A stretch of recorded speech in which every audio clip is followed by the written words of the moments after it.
It's good morning mga suki. Welcome nga na naman sa panibagong chapter ng buhay ko. Maaga pa nga lang grind na grind. At ito nga suki ko yung order na mahigit kumulan isang minuto.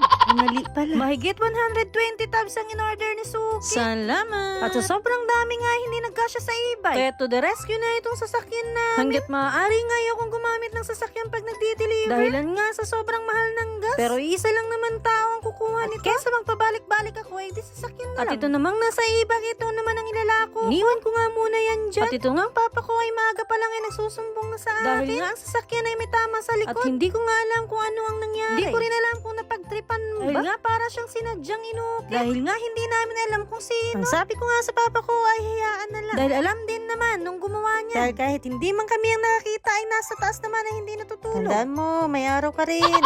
Pero nakakainis lang din naman talaga dahil panggastos na nga namin ay papaayos ko pa. Kailang yan, kailang yan. Kahit sino ka pa. Huwag lang talaga tayo magtatagpo dahil talagang liliko ako. Kala ko pa matapang ka. Pero seryoso ay huwag tayong maninira ng hindi natin sariling gamit. Dahil nakapark naman yan sa tamang park. Ilang sana ako nakabalandra yan dyan. Kaso hindi. Basta bahala na si Lord sa lahat ng ginagawa mo. Tendera nyo nga ay pagod na. That's all for today. Until next video. I love you all.